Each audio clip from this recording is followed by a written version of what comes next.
Menikahi Hot Om. S2. Bab 294.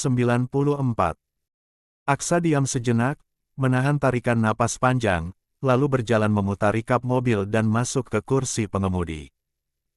Mesin menyala, wiper bergerak, dan mobil perlahan meninggalkan parkiran rumah sakit, menembus derasnya hujan. Di dalam mobil, tidak ada percakapan.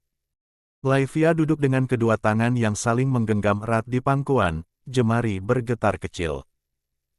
Matanya menatap lurus keluar jendela, mengikuti jejak air hujan yang menurun perlahan di kaca. Nafasnya pendek-pendek, berusaha disamarkan agar tidak terdengar. Aksa di balik kemudi duduk tegak, kedua tangannya mantap memegang setir. Rahangnya mengeras, urat di pelipisnya terlihat menegang. Sesekali ia menarik napas panjang, tapi tetap tidak mengucapkan sepatah kata pun. Suasana di kabin terlalu pekat. Hanya bunyi gesekan wiper dan deru mesin yang terdengar, bercampur dengan detak jantung Laivia yang berdentum kencang di telinganya sendiri. Sekali dua kali ia sempat menelirik ke arah Aksa, tapi segera menunduk lagi. Tatapan lelaki itu begitu fokus ke jalan, tapi aura dingin yang terpancar darinya jelas terasa. Mobil terus melaju, menembus jalanan basah yang sepi. Lampu-lampu jalan memantul di genangan air, berganti-ganti di kaca depan seperti bayangan yang lewat cepat. Laivia menggigit bibirnya, menahan diri. Ia ingin bicara, ingin melawan, tapi kata-katanya tertahan. Seolah apapun yang ia ucapkan hanya akan memantul kembali, tak mempan melawan dinding dingin bernama Aksa. Aksa tetap diam. Tapi dari caranya menekan pedal gas, dari ketegangan di tangannya yang mencengkeram setir, Laivia tahu lelaki itu sedang menahan sesuatu. Hujan semakin deras. Hening semakin mencekik. Laivia akhirnya memalingkan wajah, menatap keluar jendela, berusaha menenangkan diri. Tapi satu hal yang pasti ia bisa merasakan tatapan Aksa sesekali melirik ke arahnya. Tatapan yang tak pernah ia pahami. Dan malam itu, dalam mobil yang melaju di bawah hujan badai, keduanya sama-sama tenggelam dalam hening. 1 jam kemudian, mobil berhenti di depan rumah Laivia. Hujan masih deras, menimpa aspal dan memantulkan cahaya lampu jalan. Kabin tetap hening beberapa detik, hanya terdengar napas keduanya yang tak beraturan. Aksa akhirnya bersuara. Suaranya rendah, datar, tapi menusuk tajam. Kamu seharusnya belajar, Laivia. Sebentar lagi lulus, bukan? Jadi fokus. Jangan biarkan siapapun mengganggu konsentrasimu. Laivia menoleh, keningnya berkerut. Aksa melanjutkan, tatapannya lurus ke depan. Jangan pacaran. Jangan menerima perasaan seorang pria. Kata-kata itu jatuh berat di udara, menggantung di telinga Laivia. Matanya membesar, dadanya sesak. Ia ingin bertanya maksudnya apa, tapi lidahnya keluh. Aksa tetap diam setelahnya, tidak menoleh sedikit pun. Hanya meninggalkan kalimat itu sebagai garis penutup yang tak terbantahkan. Dan malam itu, hening kembali menguasai, menyisakan Laivia dengan ribuan tanya yang tak terjawab. 2. Malam turun dengan cara yang pelan, tapi perasaan Laivia justru sebaliknya, bergejolak tanpa suara. Ia duduk di tepi ranjang, lampu kamar sengaja dibiarkan redup, seolah cahaya terlalu terang hanya akan membuat pikirannya semakin berisik. Ada sesuatu yang tidak beres, dan Laivia tahu itu bukan sekadar perasaan sesaat. Aksa. Nama itu kembali mengendap di kepalanya. Cara pria itu mengatur jadwalnya, memastikan ia dijemput dan diantar, tahu persis jam pulangnya, bahkan kadang sudah berdiri di depan fakultas sebelum Laivia sempat mengirim pesan. Semua tampak seperti perhatian terlalu rapi, terlalu terencana. Seolah hidupnya bukan lagi miliknya sendiri. Laivia menghela napas panjang, lalu bangkit. Kakinya membawanya ke lantai bawah, ke perpustakaan kecil milik papanya. Anton duduk di sana, koran terbentang di tangan, wajahnya tenang seperti biasa, tenang yang belakangan terasa menyesakkan. Papa, suara Laivia terdengar ragu, meski ia memaksa diri untuk tetap berdiri tegak di hadapan ayahnya. Ada kegelisahan yang tidak sepenuhnya bisa ia sembunyikan dari sorot matanya. Ya, sayang. Anton menjawab tanpa menyingkirkan koran di tangannya. Nada suaranya terdengar santai, seolah percakapan ini bukan sesuatu yang perlu perhatian khusus. Ada apa? Laivia menghela napas panjang. Bahunya terasa berat, seakan topik ini sudah terlalu sering ia ulangi hingga lelah sendiri. Aku nggak mau lagi diantar jemput sama Mas Aksa. Anton menurunkan korannya perlahan. La menatap putrinya dengan senyum tipis yang mengembang di wajahnya, senyum seorang ayah yang merasa sedang menghadapi keluhan kecil, nyaris sepele. Kenapa? Dulu kamu paling nggak bisa jauh dari dia. Laivia menelan ludah. Keadaannya udah beda, Pak. Kita udah bahas ini kemarin. Dia sudah menikah. Apa kata Intan nanti? Aku keberatan kalau dia terus ngatur aku. Seolah-olah aku ini. Kalimat itu terhenti di tenggorokannya. La sendiri tidak sanggup menyebutkan kata yang terasa terlalu jujur. Anton menghela napas, lalu menepuk sofa di sebelahnya. Laivia duduk dengan kaku ketika tangan papanya menggenggam jemarinya. Papa cuma mau kamu aman. Dan Aksa. Dia memang begitu. Dari dulu. Aman atau dikontrol, Pak. Suara Laivia melemah, nyaris bergetar. Dia bukan lagi ngejagain, tapi dia posesifin. Aku. Anton tersenyum lagi, kali ini lebih tipis. Aksa nggak bisa kalau nggak jagain kamu. Pa, please. Dia cuma jagain kamu, Laivia. Dan Papa sudah izinkan. Kalimat itu seperti pintu yang ditutup perlahan di depan wajah Laivia. Ia menghela napas sekali lagi. Menarik tangannya, berdiri tanpa berkata apa-apa. Percuma. Tidak ada ruang untuk keberatannya di rumah ini. Langkahnya cepat menaiki tangga, dada terasa sesak. Namun saat ia hendak membuka pintu kamar, langkahnya terhenti mendadak. Aksa berdiri di sana. Tepat di depan pintu kamarnya, tubuhnya tegak, wajahnya tenang terlalu tenang. Seolah kehadirannya di sana adalah hal yang sepenuhnya wajar. Mas Aksa. Laivia refleks mundur setengah langkah. Ngapain berdiri di depan kamar aku? Aksa menatapnya lama, sorot matanya sulit dibaca. Saya. 3. Itu bukan jawaban. Mas nggak punya hak buat nunggu aku di sini, suara Laivia mengeras. Ini kamar aku. Lagian kenapa Mas ada di sini? Kenapa Mas nggak pulang? Aksa tidak membantah. Namun ia juga tidak pergi. Saya cuma mau pastikan kamu baik-baik saja. Laivia tertawa pendek, getir.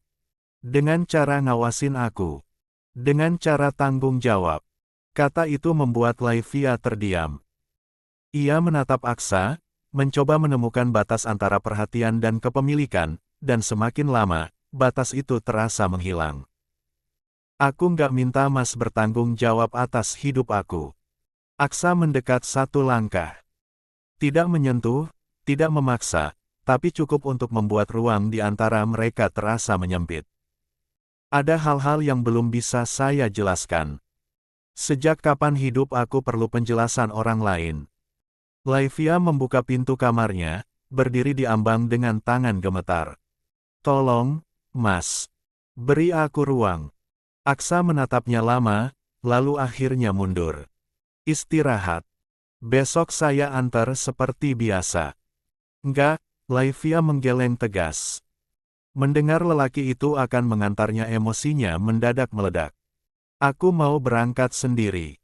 Jangan pernah nganter aku lagi, Mas. Aku keberatan. Urus aja Intan. Aku nggak mau Mas muncul di hadapanku lagi. Aku nggak mau jadi pusat kesalahan orang. Aku nggak mau dianggap sebagai perebut suami orang. Laivia hendak menutup pintu kamarnya, tetapi Aksa bergerak lebih cepat. Pria itu langsung merangsek masuk ke dalam kamar dan menutup pintu, membuat ruang itu seketika terasa sempit. Tubuh Laivia terkurung di antara kedua lengan Aksa yang menahan pintu di belakangnya. Mas! Seru Laivia panik. Kamu ngapain masuk ke kamarku? Awas! Dengar Laivia, ucap Aksa dalam. Nada suaranya rendah, penuh tekanan. Sampai kapanpun, saya tidak akan menghilang dari hadapan kamu. Minggir, Mas. Laivia berusaha mendorong dada Aksa agar menyingkir, meski tenaganya sama sekali tidak sebanding.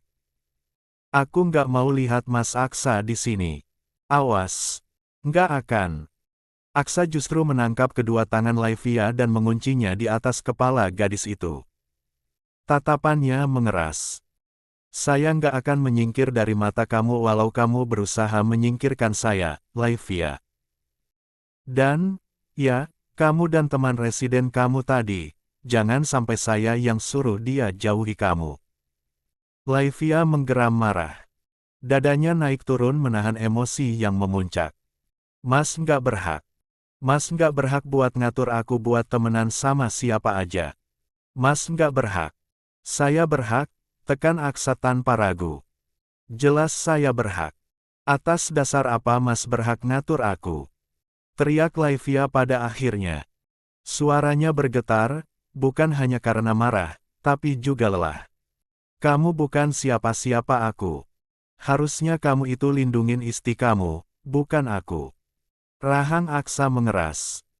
Tatapannya menancap dalam ke mata Laivia, seakan berusaha menahan sesuatu yang ingin sekali ia ucapkan. Andai ia bisa mengatakan kebenaran itu sekarang. Merasa tak akan bisa lolos dengan cara biasa, Laivia memilih jalan paling ekstrem, jalan yang ia tahu akan melukai Aksa. Dengar. Aku udah punya pacar. Ilham itu pacar aku. Kami udah jalin hubungan. Bahkan kami udah tidur bareng. Puas. Aksa jelas geram.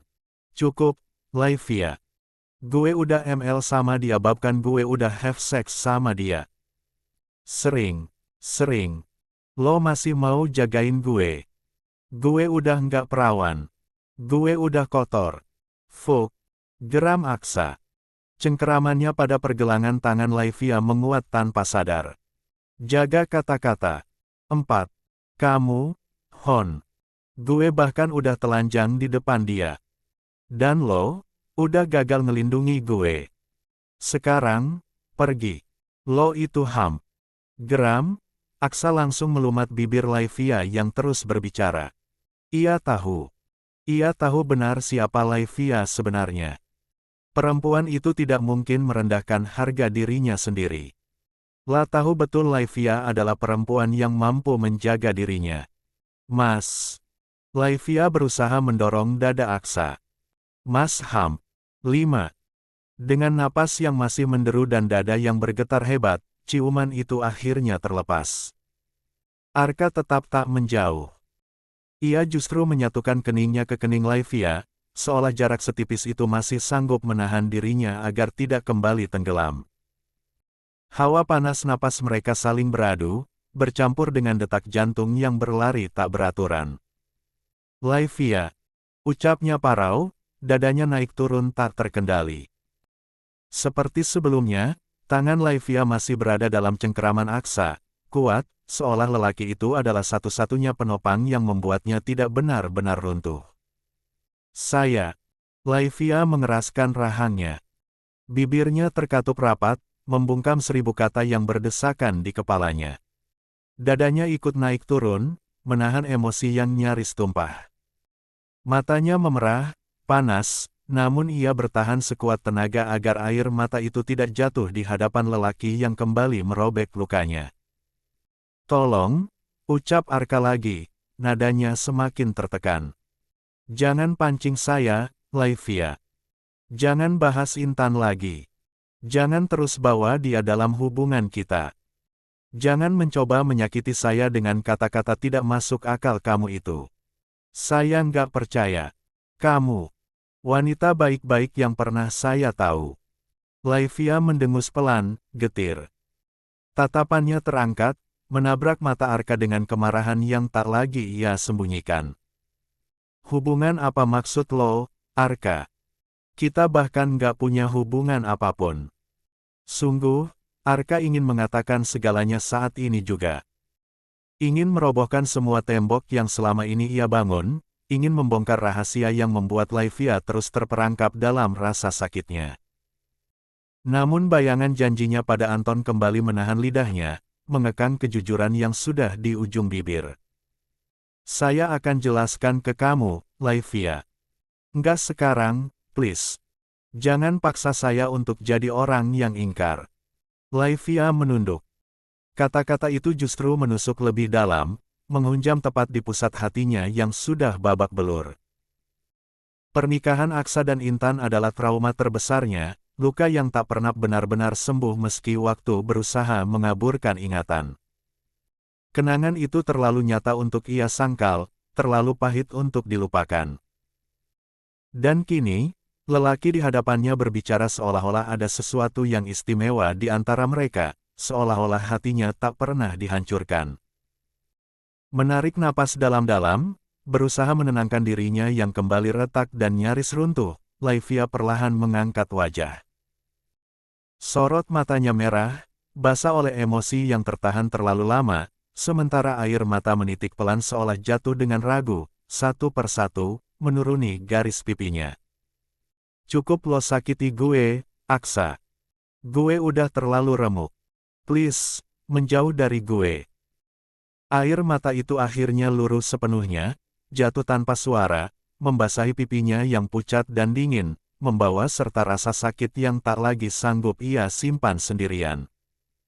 Lo itu, orang yang udah gue hapus dari ingatan gue selamanya.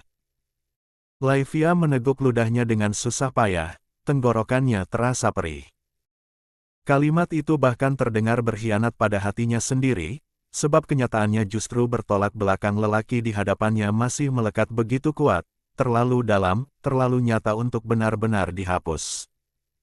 Lo udah nggak ada lagi dimanapun di dalam diri gue. Nggak ada satu titik pun tempat. Kali ini, rahang Arka yang mengeras.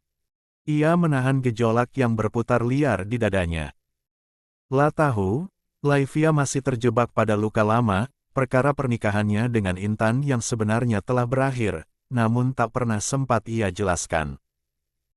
Ingin rasanya berteriak, bahwa aku adalah suami kamu sekarang, Laivia, tapi kenyataan kembali menamparnya, itu masih mustahil. Tolong, lepasin gue, Aksa. Please, tolong lepasin gue. Air mata Laivia semakin deras mengalir, bahunya bergetar. Namun Aksa tak juga melepaskan cengkeramannya. Alih-alih menjauh, lelaki itu justru mengangkat tangannya, mengusap wajah cantik istrinya. 6. Dengan jemari yang lembut, seolah ingin menghapus seluruh kepedihan yang ia lihat di sana. Lalu ia mengecup mata Laivia yang basah, penuh penyesalan dan cinta yang tertahan. Aku akan menyingkir, Laivia, ucap Aksa sambil menatap wanita itu dalam-dalam. Tapi untuk sementara, hanya sebentar. Cuma sampai kamu tenang. Rahang Laivia kembali mengeras.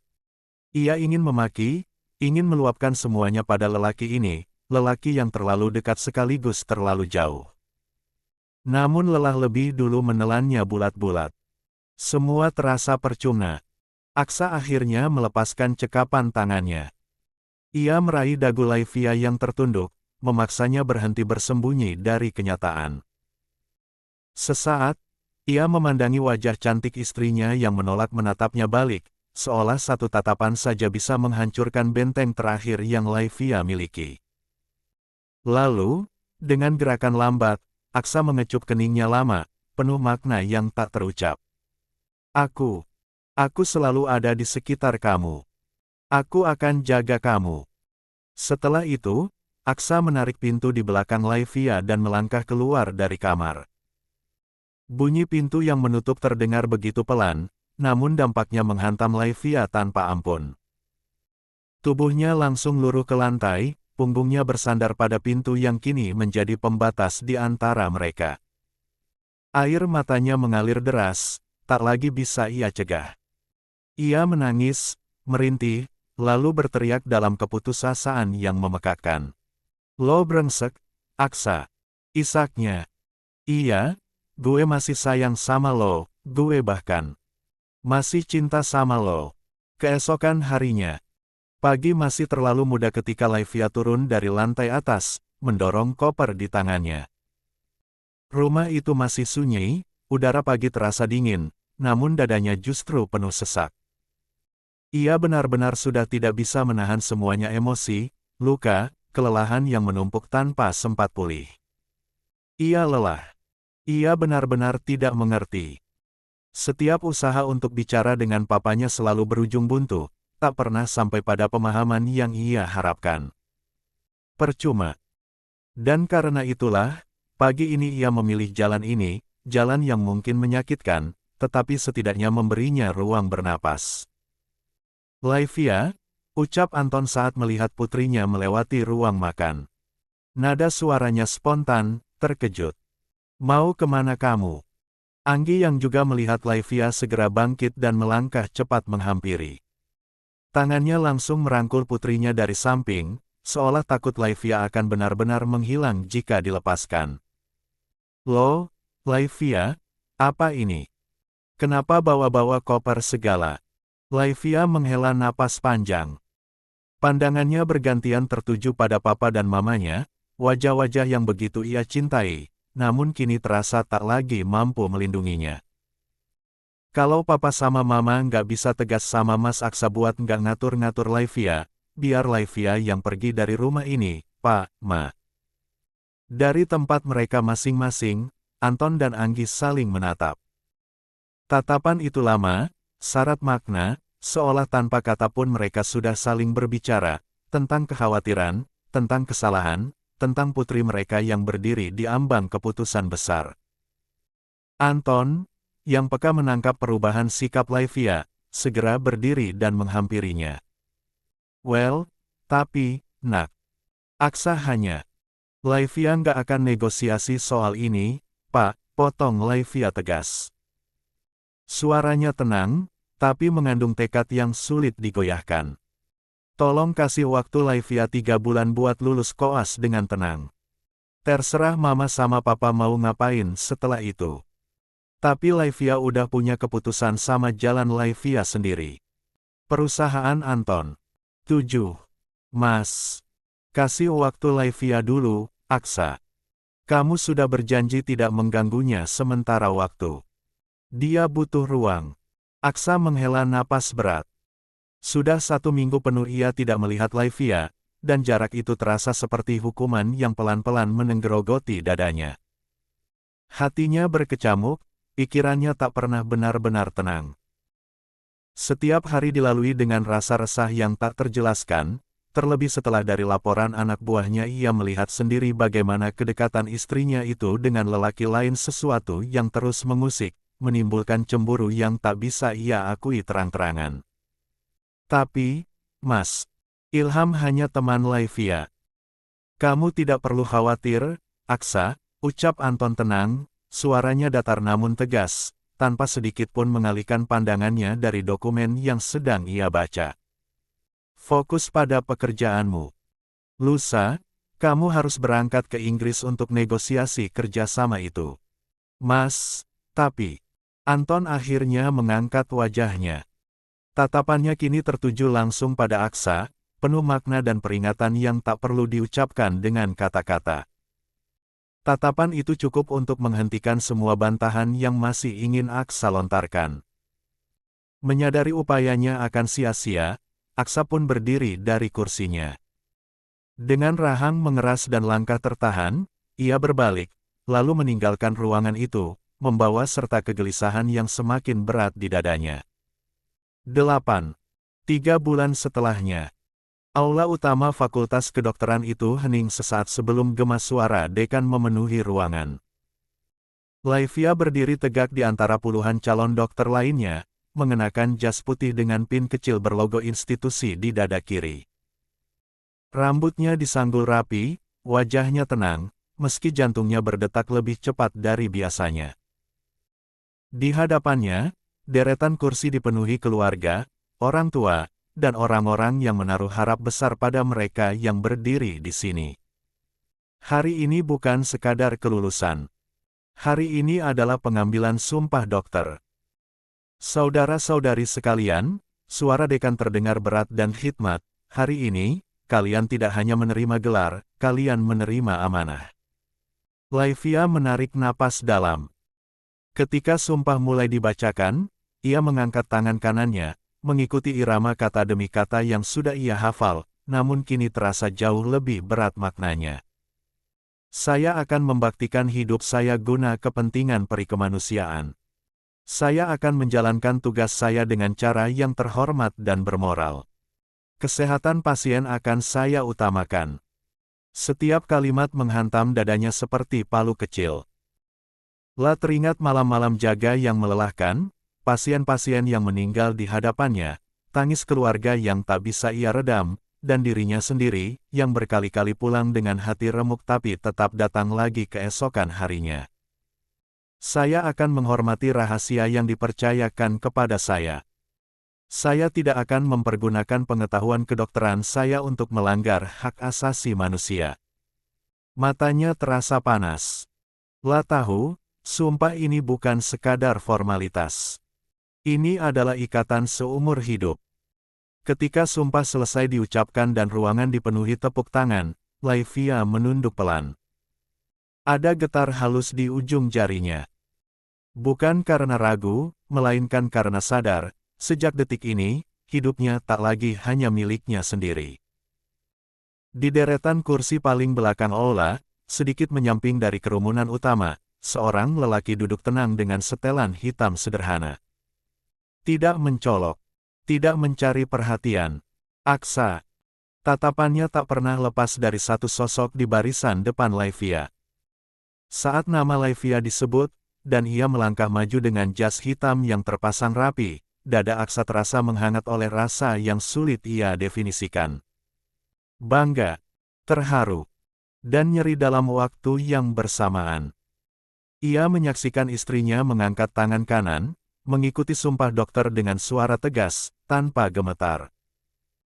Setiap kata yang keluar dari bibir Laivia terdengar mantap, penuh keyakinan seolah semua luka, semua malam panjang, semua air mata yang pernah jatuh, kini terbayar lunas di titik ini. Aksa tersenyum kecil. Senyum yang jarang muncul di wajahnya. 9. Senyum seorang lelaki yang tahu, wanita yang ia cintai bukan hanya kuat, tapi luar biasa. Tangannya bergerak pelan, mengeluarkan ponsel dari saku jas. Tanpa suara Rana yang mencolok, ia mengabadikan momen itu. Laivia dalam balutan jas putih, berdiri tegak, mata menatap ke depan, seolah dunia ada di genggamannya. Satu foto. Cukup. Begitu upacara selesai dan tepuk tangan memenuhi ruangan, Aksa menunduk sebentar. Ia membuka kembali ponselnya, menatap foto itu beberapa detik lebih lama, lalu dengan satu gerakan sederhana, menjadikannya layar utama. Seolah ingin mengingatkan dirinya sendiri, setiap kali layar itu menyala, untuk apa semua penantian ini dilakukan. Ia menyingkir sebelum Laivia turun dari panggung. Tidak mendekat. Tidak menyapa. Cukup hadir. Cukup melihat, walau ia tidak terlihat. Dan ia cukup tahu, bahwa di balik semua jarak yang dipaksakan, istrinya kini sedang melangkah menuju masa depan yang memang pantas ia miliki. Beberapa hari setelahnya, Laivia mulai mengurus internship. Ruang administrasi dipenuhi map, antrean, dan wajah-wajah lelah yang sama-sama menyimpan kecemasan. La duduk berhadapan dengan petugas, menyerahkan berkas satu persatu, surat sumpah dokter, STR sementara, surat rekomendasi fakultas, surat kesehatan, hingga pernyataan bersedia ditempatkan di wilayah prioritas. Ketika lembar pilihan lokasi dibaca, alis petugas itu terangkat. Papua. Ulangnya. Puskesmas Pedalaman. Laivia mengangguk tanpa ragu. Iya, Bu. Kamu sadar ini 1 tahun penuh. Akses terbatas, fasilitas minim, evakuasi darurat bisa berjam-jam. Saya sadar. Petugas itu menatap Laivia lama. Bukan menghakimi, lebih seperti memastikan. Baik. Kalau begitu, berkas ini akan kami teruskan ke pusat dan Dinas Kesehatan Provinsi. Tunggu surat penempatan resmi. Laivia menerima map itu dengan tangan sedikit bergetar. Begitu keluar dari gedung, ia berhenti sejenak di tangga, menatap langit Jakarta yang pucat. Anehnya, dadanya terasa lebih ringan. Seolah ia baru saja mengambil kembali kendali atas hidupnya. Ya, ini adalah pilihannya. Ia sudah memikirkannya matang-matang. Ia tidak akan ragu. Sore itu, ketika Laivia pulang ke rumah, Anton dan Anggi baru mengetahui semuanya. Papua. Suara Anton meninggi, matanya menatap tajam map di tangannya. Laivia, ini bukan keputusan kecil. Aku tahu, Pak. Papa nggak setuju, tegas Anton. Jelas ia khawatir. Kamu bisa pilih rumah sakit besar di Pulau Jawa. Dekat. 10. Keluarga, yang aksesnya lebih mudah, Laivia. Justru itu, potong Laivia pelan. Aku mau jauh. Aku mau mandiri, Pak. Aku mau coba semuanya. Anggi mendekat, menggenggam tangan putrinya. Nak, Mama cuma takut kamu sendirian. Tolong kamu pikirkan lagi. Biar papa kamu nanti yang urus masalah internship itu. Aku sudah sendirian dari lama, Ma, jawab Laivia lirih, namun mantap. Aku cuma mau menjalani 1 tahun ini tanpa dikontrol, tanpa diatur, tanpa bayangan siapapun. Tolong biarin aku mandiri. Anton terdiam. Ia melihat sesuatu di mata putrinya, keteguhan yang lahir dari luka panjang. Dan untuk pertama kalinya, ia tahu, melarang hanya akan membuat Laivia semakin menjauh. Hanya akan melukai putrinya makin dalam. Aku berangkat 2 hari lagi, kata Laivia akhirnya. Dan ini udah jadi keputusan telak aku. Tidak ada yang menjawab. Seolah mencoba mengerti, Anton dan Anggi tidak mendebat lagi. Kak, sehari sebelum keberangkatan, Laivia mendatangi rumah embun. Rumah itu selalu terasa hangat. 3 bocah kembar Nina, Nico, dan Nata langsung menyerbu Laivia begitu ia masuk, membuatnya tertawa sambil berjongkok memeluk mereka satu persatu. Aunty Laivia, teriak Nina riang. Nina kangen. Iya, sayang, jawab Laivia sambil mengacak rambut mereka. Aunty juga kangen kalian. Aunty udah lama nggak main ke sini, masih marahan ya, sama Papi Aksa. Nico yang selalu bersikap impulsif tidak berpikir akan ucapannya, Nata langsung menatapnya dalam. Nico lantas menggaruk kepalanya yang tidak gatal. Maaf, Aunty. Maaf, Nico nggak sengaja. Laivia yang tadinya gugup hanya mengacak rambut Nico gemas. Tidak lama kemudian embun muncul dari dapur, wajahnya langsung berubah begitu melihat Laivia. Laivia, katanya riang. Bun, kangen gue sama lo. Gue juga, Liv. Lo sibuk banget sekarang. 2 sahabat itu berpelukan singkat. Lalu mereka duduk berdua di ruang tamu, berbincang lama. Tentang internship. Tentang Papua. Tentang rasa takut yang disamarkan jadi keberanian. Lo yakin, Liv? Embun menatapnya serius. Itu jauh banget. Gue yakin, jawab Laivia. Gue butuh ini, Bun. Embun menghela napas, lalu memeluknya erat. Doa gue selalu sama lo. Walau Aksa adalah kakak kandungnya sendiri, ia berusaha tidak mencampuri urusan mereka. Jelas itu pesan dari suaminya biru. Itu bukan ranahnya, ia hanya bisa mendukung sebagai sahabat tanpa merusak salah satu rencana seseorang. Di sudut ruangan, Aksa berdiri. Ia jelas melihat Laivia. Ia tidak menyapa. Tidak mendekat. Tatapannya hanya sekilas jatuh ke Laivia sebelum ia berbalik, seolah keberadaannya sendiri adalah pelanggaran janji. Laivia melihatnya. Dadanya nyeri, tapi ia memilih diam. Saat pamit, Laivia memeluk embun, mencium pipi ketiga bocah itu, dua bayi yang masih merah, lalu melangkah pergi tanpa satu kata pun untuk Aksa. 11. Keesokan paginya, Anton dan Anggi mengantar Laivia ke bandara. Suasana masih terasa dingin, udara pagi bercampur dengan hiruk-pikuk keberangkatan yang pelan-pelan mulai ramai. Di antara deretan penumpang dan suara pengumuman yang bersahutan, momen perpisahan itu terasa begitu sunyi bagi mereka bertiga, seolah dunia lain berhenti sejenak. Pelukan Anggi berlangsung lama dan bergetar. Tangannya mencengkeram bahu putrinya erat, seakan takut jika dilepaskan, Laivia akan benar-benar menjauh terlalu jauh untuk dijangkau. Anton berdiri di samping mereka, tak banyak bicara. Ia hanya menepuk bahu putrinya perlahan, sebuah gestur sederhana yang syarat makna, dukungan, kepercayaan, sekaligus kekhawatiran yang tak terucap. Hati-hati, kata Anggi dengan suara pecah, air mata berurai tanpa bisa ditahan. Kamu harus jaga diri. Laivia. Laivia mengangguk pelan. Wajahnya tampak tenang, namun sorot matanya menyimpan banyak hal yang tak sempat ia katakan. Iya, Ma. Pandangan Laivia kini beralih pada Anton. Jangan masang mata-mata buat Laivia, Pak. Jangan sewa orang buat ngawasin Laivia. Anton menghela napas panjang. Ia tahu, niatnya sudah tercium oleh putrinya bahkan sebelum sempat ia wujudkan. Kekhawatiran seorang ayah ternyata tak pernah benar-benar bisa disembunyikan. Papa nggak bisa janji, Laivia. Pa. Jaga diri, potong Anton dengan suara yang lebih tegas namun penuh perhatian. Papa pastikan aktivitas kamu tidak akan terganggu.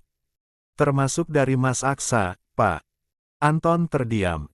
Pandangannya menghindar sesaat, menandakan jawaban yang tak mampu ia berikan. Ia tidak menyanggupi, tapi juga tidak membantah membiarkan ketidakpastian menggantung di udara. Tak lama kemudian, panggilan keberangkatan terdengar. Laivia melangkah menjauh, menoleh sekali lagi sebelum akhirnya masuk ke dalam lorong keberangkatan.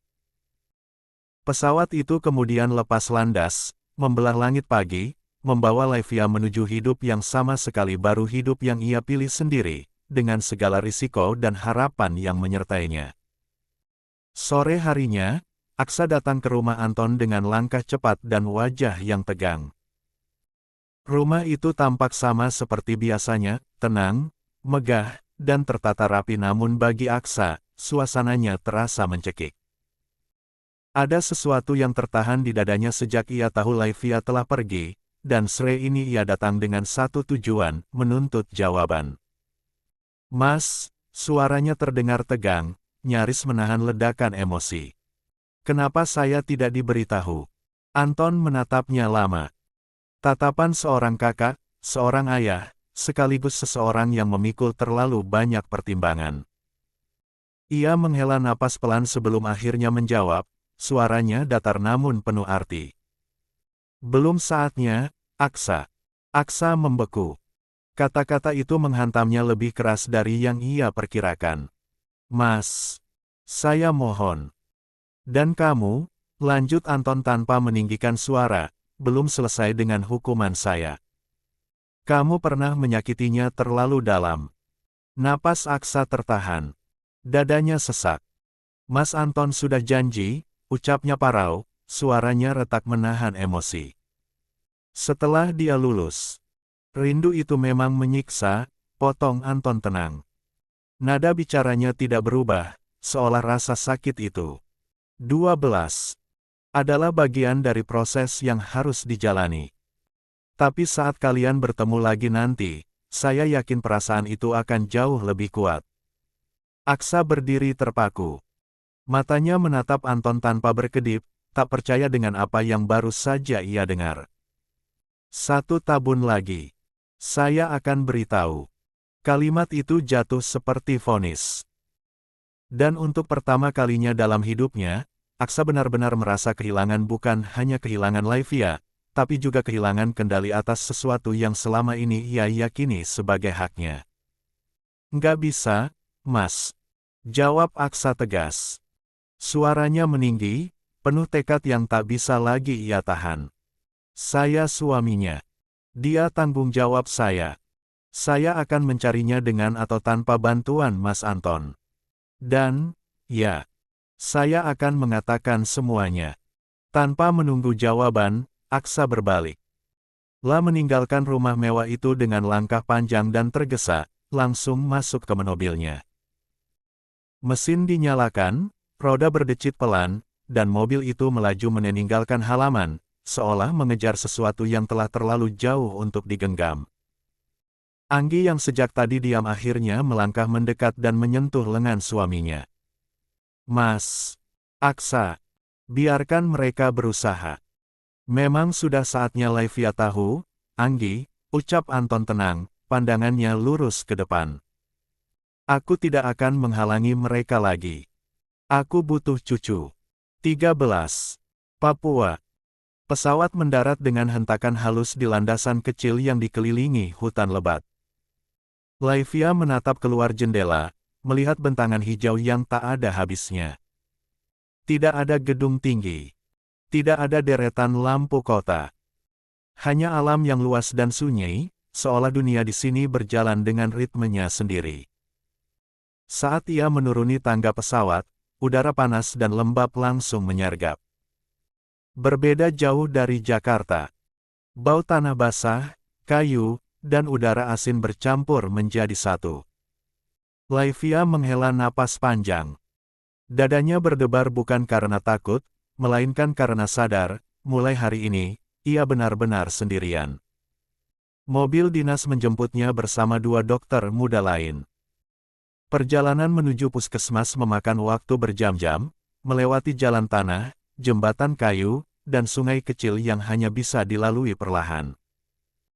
Sesekali Laivia melihat anak-anak berlari tanpa alas kaki, melambaikan tangan dengan senyum polos yang membuat dadanya menghangat. Puskesmas itu berdiri sederhana. Bangunan satu lantai dengan cat yang mulai pudar, dikelilingi pepohonan tinggi.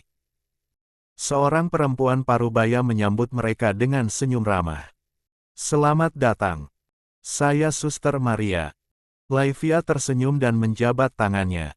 Laivia, dokter intern. Malam pertama di rumah dinas terasa asing. Sunyi yang pekat. Tidak ada suara kendaraan, hanya serangga dan angin yang menggesek dedaunan. Laivia duduk di ranjang sempit, membuka koper, lalu berhenti ketika menemukan jas putihnya. Tangannya gemetar saat menyentuh kain itu. Ini pilihan gue, batinnya. La merebahkan diri, menatap langit-langit kayu. Untuk pertama kalinya sejak lama, tidak ada yang mengatur jam tidurnya, tidak ada yang mengawasinya, tidak ada bayangan Aksa yang berdiri terlalu dekat.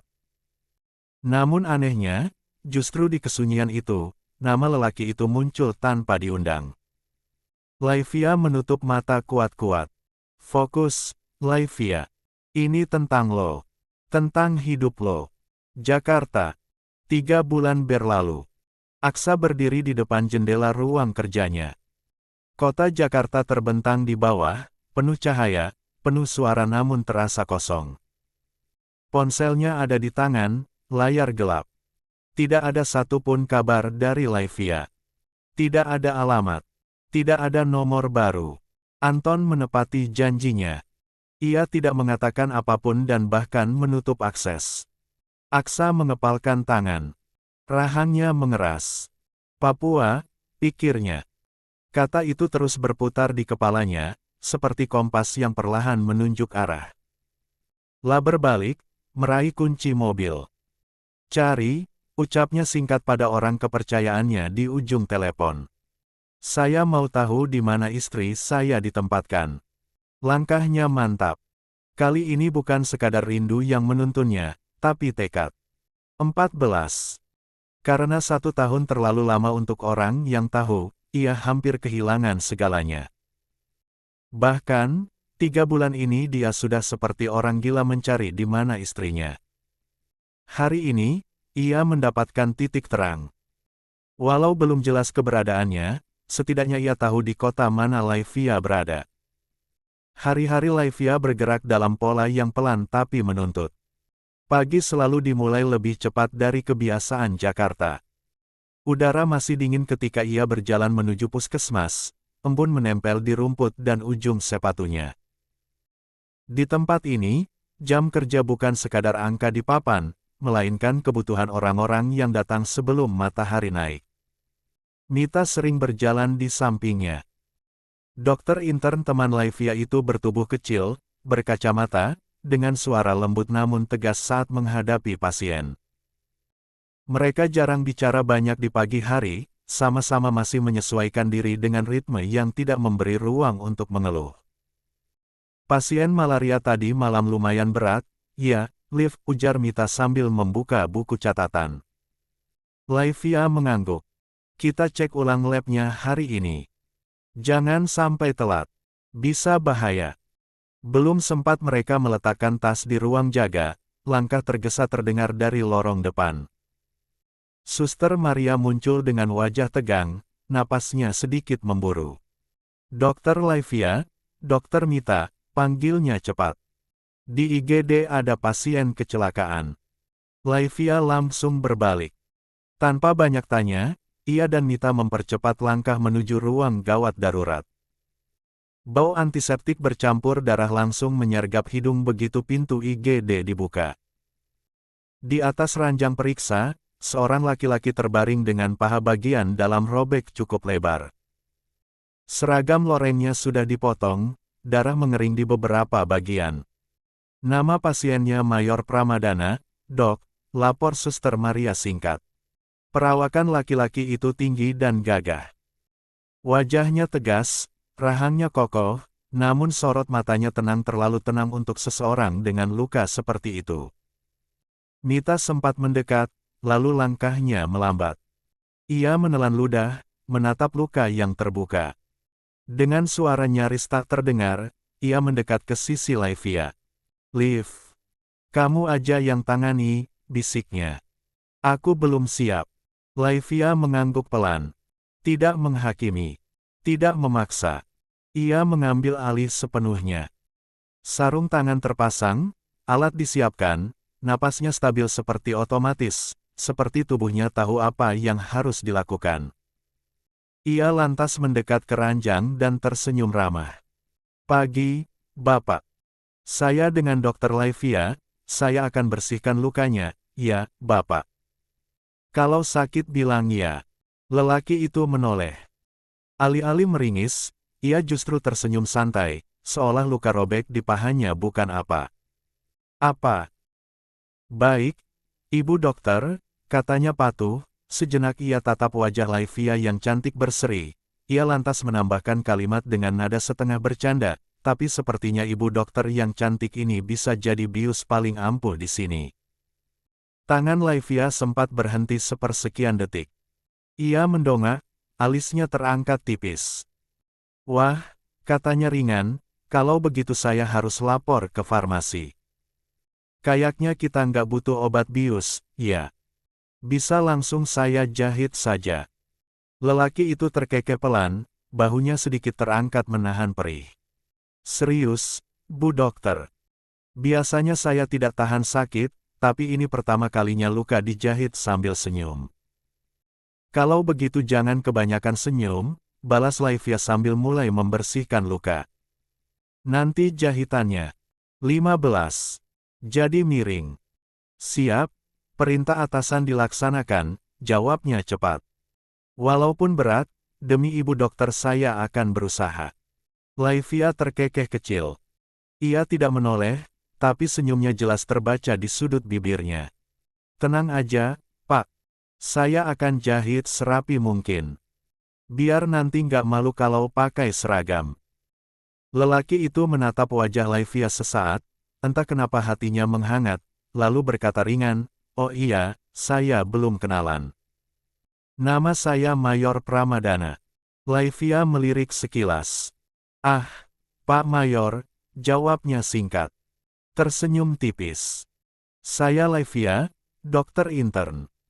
Mayor Pramadana lengkapnya, ulangnya sambil tersenyum. Tapi kalau di sini, saya cuma pasien ibu dokter. Di ruang periksa, semua sama, sahut Laivia sambil mengambil alat jahit. Pangkat nggak bikin kebal rasa. Sakit. Mayor Pramadana terkekeh. Sayangnya iya. Benang demi benang mulai terpasang. Tenang sekali, Bu Dokter, ujarnya. Kayak nggak ada yang bisa bikin panik. Padahal kalau perempuan lihat luka ini, pasti udah menjerit ketakutan.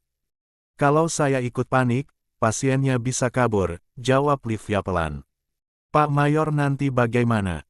Itu sih saya nggak bakal lakukan, katanya cepat. Sayang soalnya. Kali ini Livia benar-benar tertawa kecil. Suara yang ringan, jujur suara yang bahkan dirinya sendiri hampir lupa pernah ia miliki. Selesai, ucap Livia setelah jahitan terakhir. Bapak beruntung, lukanya bisa ditangani cepat. Mayor Pramadana menatapnya beberapa detik, lalu tersenyum lebih hangat. Berarti saya harus benar-benar jaga diri. Sayang kalau harus balik cuma buat dijahit. Jangan dicoba, balas Livia sambil melepas sarung tangannya. Ini bukan layanan langganan. Tapi kalau langganannya Ibu Dokter, katanya santai, saya nggak keberatan dijahit lagi. Livia menggeleng pelan, masih tersenyum tanpa sadar, saat ia melangkah menjauh, ada rasa hangat yang tertinggal kecil, sederhana, tapi cukup untuk membuat hari berat terasa lebih ringan. Sudah? Ya, Pak Mayor, nanti saya resepkan obat antibiotik dan obat nyeri. Biasanya jika efek bius mulai hilang, nyeri akan mulai muncul. Siap, Bu Dokter. Terima kasih karena sudah menangani. Sama-sama. Beberapa orang berseragam loreng lainnya mendekati ranjang tindakan, Livia pun menyingkir dari sana. Di sudut ruangan, Mita memperhatikan dengan mata berbinar. Lo tahu nggak, bisiknya, tadi lo senyum terus. Livia menoleh, sedikit terkejut, lalu tertawa lirih. Boleh dong, jawabnya. Sekali-kali. Sejak hari itu, nama Mayor Pramadana tak lagi terasa asing di telinga Livia. Ia beberapa kali kembali ke puskesmas kadang untuk kontrol luka, kadang mengantar prajuritnya yang demam atau terluka ringan. Selalu datang dengan sikap yang sama, tenang, sopan, dan senyum kecil yang tidak pernah terasa berlebihan. 16. Livia menyadari satu hal. Mayor Pramadana tidak pernah memaksa percakapan. Ia bicara seperlunya. Tidak menggali. Tidak bertanya terlalu jauh. Seolah paham, bahwa kenyamanan bukan tentang banyak bicara melainkan tahu kapan harus diam. Sore-sore di Papua pun berubah ritmenya. Biasanya, Livia dan Mita pulang berjalan kaki bersama, menyusuri jalan tanah yang diapit pepohonan tinggi. Langkah mereka pelan, obrolan ringan mengalir seadanya. Tapi sejak beberapa minggu terakhir, kebiasaan itu berubah. Liv, gue duluan ya, kata Mita sore itu sambil merapikan tasnya. Ada yang jemput. Sebuah motor trail berhenti di depan puskesmas. Seorang pria berseragam loreng turun, memberi hormat singkat pada Mita sebelum tersenyum lebar padanya. Pacar lo? Tanya Livia tanpa nada menggoda. Mita tersenyum malu. Bukan. Masih proses. Livia tertawa kecil. Hati-hati jatuh. Jatuh cinta di sini bahaya, lo bisa LDR. Mita terkekeh. Tenang aja, dia asli Jakarta. Motor itu kemudian melaju, meninggalkan debu tipis di udara sore. Livia melangkah sendirian. Langit mulai berubah jingga ketika sebuah kendaraan berhenti tak jauh darinya. Bukan mobil dinas besar, melainkan jeep militer yang bersih tapi sederhana. Kaca jendelanya turun perlahan. Dokter Livia. Livia menoleh. Mayor Pramadana duduk di balik kemudi, berseragam lapangan, wajahnya sedikit tersenyum. Pulang jalan kaki lagi. Biasanya begitu, jawab Livia jujur. Saya antar, katanya ringan. Kebetulan searah. Lagi pula, hari mulai gelap. Livia ragu sepersekian detik. Bukan karena takut, lebih karena tak terbiasa menerima tawaran. Tapi sorot mata Mayor Pramadana tenang, tidak menuntut jawaban. Aman, Bu Dokter, tambahnya sambil menunjuk seragamnya. Saya tentara, bukan penculik. Laivia terkekeh tanpa sadar. Oke, katanya akhirnya. Laivia akhirnya naik ke jeep itu. Perjalanan berlangsung hening, tapi tidak canggung. Radio mati. Tidak ada obrolan dipaksakan. Mayor Pramadana mengemudi pelan, memperhatikan jalan berlubang, sesekali melirik kaca spion. Lukanya masih nyeri. Tanya Laivia, memecah keheningan. Alhamdulillah sudah kering, jawabnya. Kalau bukan karena ibu dokter, mungkin saya masih jalan. Pincang. Laivia terkekeh pelan. Itu tugas saya, Pak Mayor. Saya tahu, katanya pelan. Makanya saya hargai. Sebagai apresiasi, saya bisa antar jemput dokter Laivia setiap hari. 17. Kalimat itu sederhana. Tidak gombal. Tapi entah kenapa, Laivia merasa dihargai. Laivia tersenyum. Jangan, Pak Mayor, saya tidak mau jadi langganan tetap. Bisa bahaya. Lelaki berparas tampan itu tersenyum tipis. Saya sudah biasa dalam kondisi bahaya, bagaimana kalau mulai besok? Tidak perlu, Pak Mayor. Laivia tersenyum tulus. Saya tulus membantu. Itu memang sudah jadi tugas saya. Ketika jeep berhenti di depan rumah dinas, Mayor Pramadana mematikan mesin. Sampai. Terima kasih, Pak Mayor. Pramadana saja, koreksinya santai. Di luar barak, pangkat bisa ditinggal. Laivia tersenyum kecil. Tapi, sepertinya. Kelihatan ya saya lebih tua, ya. Kalau begitu, panggil Mas saja. Mas Pram. Laivia diam sesaat. Lalu tersenyum singkat. Oke, Mas Pram. Kak. Beberapa hari kemudian, acara bakti sosial itu digelar di lapangan terbuka tak jauh dari pemukiman warga. Tenda-tenda putih berdiri berderet, meja panjang dipenuhi alat pemeriksaan sederhana, tensimeter, strip kolesterol, buku catatan yang mulai lusuh oleh debu dan keringat. Sejak pagi, warga berdatangan kebanyakan lansia, beberapa ibu dengan anak kecil yang menempel di pinggang mereka. Laivia duduk di salah satu meja pemeriksaan, lengan bajunya digulung rapi. Tangannya cekatan, suaranya lembut saat menjelaskan hasil tensi, sesekali menenangkan pasien yang tampak cemas meski hanya pemeriksaan dasar. Ia tampak sepenuhnya tenggelam dalam tugasnya, seolah dunia di sekitarnya mengecil menjadi detak nadi dan angka-angka di alat ukur. Di sisi lain lapangan, para tentara bergerak teratur. Mereka membantu membagikan sembako beras, minyak, gula kepada warga yang mengantre dengan tertib. Di antara seragam hijau itu, Mayor Pramadana terlihat sesekali berhenti.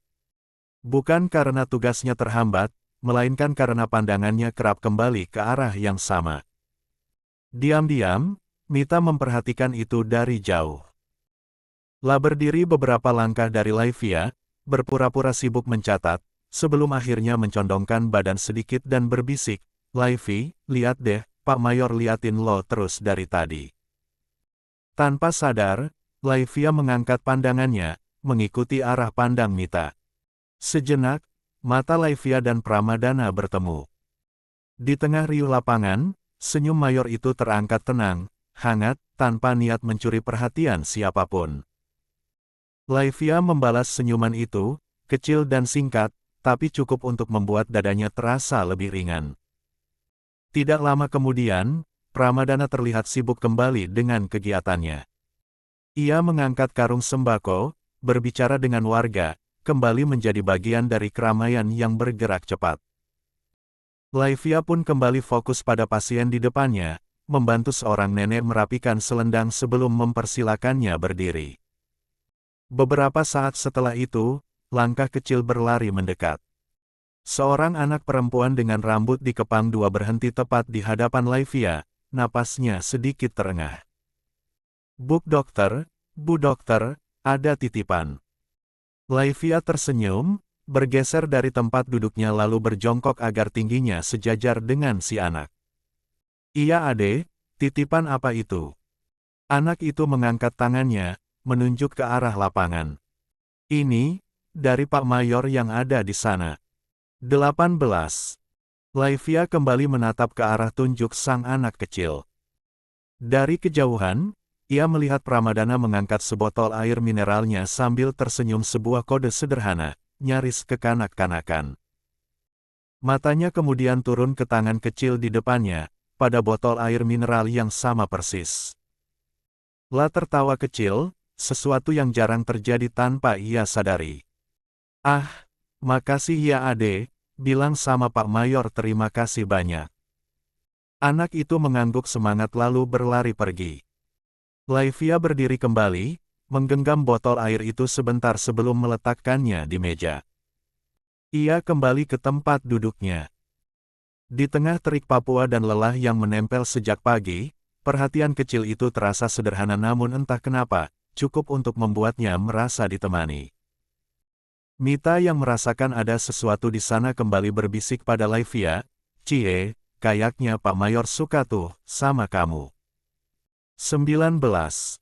Acara bakti sosial berakhir menjelang sore. Tenda-tenda mulai dibongkar, warga pulang dengan wajah lega dan kantong sembako di tangan. Matahari turun perlahan, menyisakan cahaya keemasan yang menyapu lapangan tanah itu dengan lembut.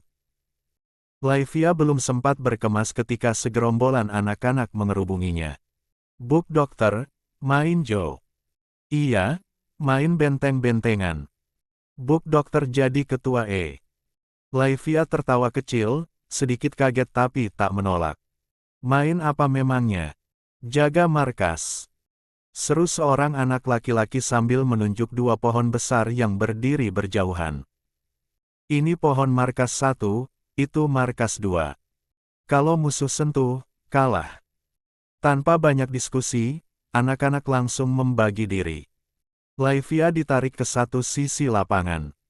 "Buk dokter ketua sini." Di sisi lain, anak-anak yang lain berteriak serempak, memanggil sosok yang sudah mereka kenal baik. "Bapak Mayor. Bapak Mayor ikut sini. Bapak Mayor jadi ketua Tong." Pramadana yang tadinya sedang melepas topinya menoleh, satu lalu tersenyum pasrah. "Saya ikut." "Iya. Bapak Mayor jaga markas." Tak lama, dua ketua berdiri saling berhadapan dari kejauhan. Ilivia menahan senyum saat menyadari posisi mereka seperti dua kubu kecil yang siap berperang, padahal isinya hanya tawa dan kaki-kaki kecil yang tak sabar. "Berlari. Siap-siap," teriak seorang anak. 3, 2, 1. Lapangan seketika riuh. Anak-anak berlari ke segala arah, berteriak campur tawa. Ada yang pura-pura menyelinap, ada yang jatuh lalu bangkit lagi sambil tertawa keras. Laivia ikut berlari, menjaga pohon markasnya sambil memberi aba-aba seadanya. Jaga di situ. Jangan kasih lewat." "Iya, Buk dokter." Di sisi lain, Pramadana bergerak cepat tapi tetap membiarkan anak-anak mendahuluinya.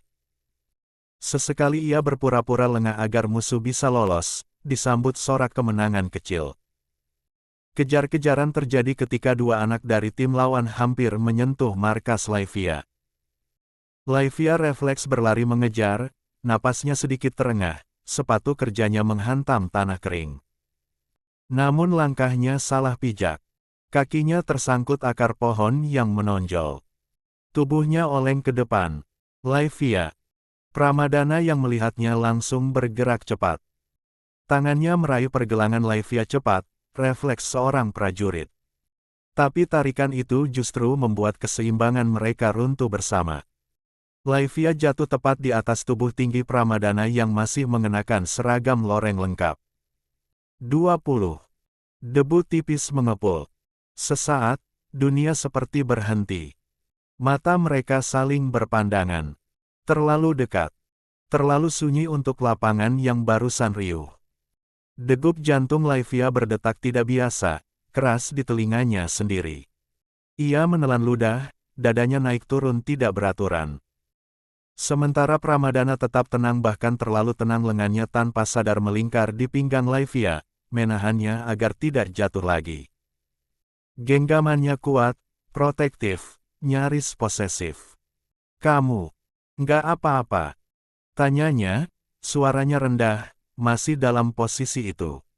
Laivia berkedip beberapa kali. Otaknya seperti tidak berfungsi dengan benar. Aku." Kalimatnya terputus. Lalu tawa pecah. "Wo 00. Cie. Cie, kakak dan Bapak Mayor pacaran." Bapak Mayor pegang buk Dokter E. Sudah jatuh, masih peluk-peluk. Laivia tersentak, wajahnya memanas seketika. Ia buru-buru berusaha bangkit, tapi Pramadana lebih dulu melepas pelukannya dengan hati-hati, membantu Laivia berdiri seolah kejadian barusan hanyalah insiden kecil. Namun senyum di wajahnya belum hilang. Anak-anak tertawa semakin kencang, berlarian mengelilingi mereka. Tong kalah gara-gara ketua jatuh. Iya. Main ulang. Main ulang. Laivia menutup wajahnya sebentar, lalu tertawa, kali ini lepas, jujur. Untuk pertama kalinya sejak lama, tawanya tidak terasa dipaksakan.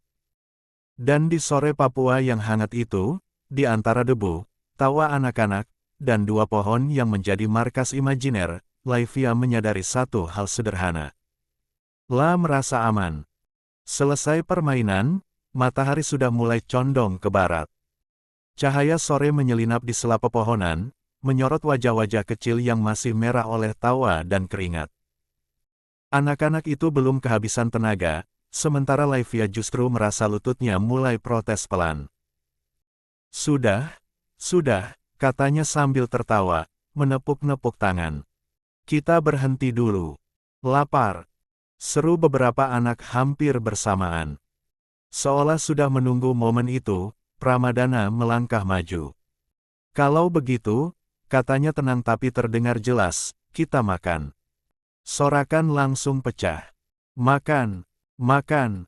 Bapak Mayor traktir." Anak-anak berlarian lebih dulu ke sebuah warung kecil tak jauh dari lapangan bangunan kayu sederhana. 21. Dengan bangku panjang dan meja yang sudah mulai kusam. Pemilik warung tersenyum lebar melihat rombongan itu datang. Laivia berjalan di belakang, sedikit terkejut melihat betapa cepat anak-anak itu mengerubungi Pramadana. Ada yang menarik lengannya, ada yang langsung duduk di sampingnya, seolah lelaki itu sudah jadi bagian dari keseharian mereka. Mereka memesan mie rebus, telur, dan minuman manis. Anak-anak makan dengan lahap, suara sendok dan tawa bercampur jadi satu. Laivia duduk di bangku panjang, dan Pramadana bergeser ikut duduk di sisinya, bahu mereka berjarak sangat dekat, cukup dekat untuk saling merasakan keberadaan, tapi tidak menyentuh. Semangkuk mie rebus mengepul di depan Laivia dan Pramadana. Pramadana melirik mangkuk itu, lalu menoleh padanya. "Jangan sering-sering makan mie instan, Bu Laivia." Laivia berhenti meniup mie. Ia menoleh, menatap Pramadana sebentar, lalu memasang raut garang yang dibuat-buat. "Laivia saja, Pak Mayor." Pramadana terkekeh pelan. Kebiasaan." Ia mengangguk kecil. "Oke, Laivia." Mereka mulai makan. Obrolan mengalir ringan tentang anak-anak Papua yang ceria, tentang betapa cepat mereka tertawa dan betapa mudahnya mereka bahagia hanya dengan hal-hal sederhana. Sesekali anak-anak melirik ke arah Laivia dan Pramadana, lalu berbisik-bisik sebelum akhirnya tertawa keras. Kak Dokter sama Bapak Mayor cocok seru seorang anak, mulutnya masih penuh mie. "Iya, nikah saja."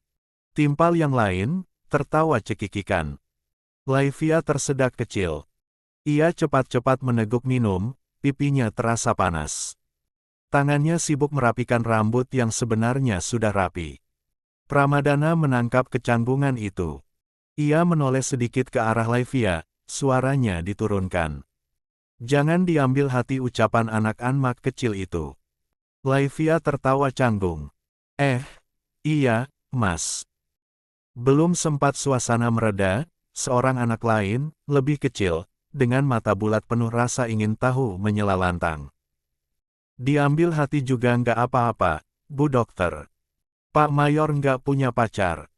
Warung kecil itu langsung riuh. Anak-anak tertawa, ada yang memukul-mukul meja, ada yang bersiul seadanya. Pramadana hanya tersenyum, menggelengkan kepala pelan, pasrah tapi hangat. Tidak membantah. Tidak menegur. Seolah sudah terbiasa dengan kejujuran polos mereka. Laivia menunduk, berusaha menyembunyikan senyum yang tolak sengaja muncul. Dari sudut matanya, ia melihat Pramadana, bagaimana pria itu mendengarkan celoteh anak-anak dengan sabar, bagaimana tangannya sesekali mengacak rambut salah satu dari mereka, bagaimana sorot matanya lembut dan penuh tanggung jawab. Di momen sederhana itu, di warung kecil dengan mie rebus yang mengepul dan tawa anak-anak yang tak putus, Laivia merasakan sesuatu yang baru. Bukan degup yang memaksa. Bukan perasaan yang membuat sesak. Hanya rasa kagum yang pelan-pelan tumbuh, diam-diam, tanpa ia sadari. 22. Setelah anak-anak kenyang dan satu persatu pamit, masih dengan tawa dan lambaian tangan, langit benar-benar bergeser ke warna senja. Warung kecil itu kembali lengang, menyisakan aroma mie rebus dan suara jangkrik yang mulai berani muncul. Pramadana berdiri lebih dulu. Saya antar pulang, iya. Laivia mengangguk tanpa ragu kali ini. Seperti sudah jadi hal yang wajar. Mereka berjalan menuju jeep yang terparkir tak jauh dari situ.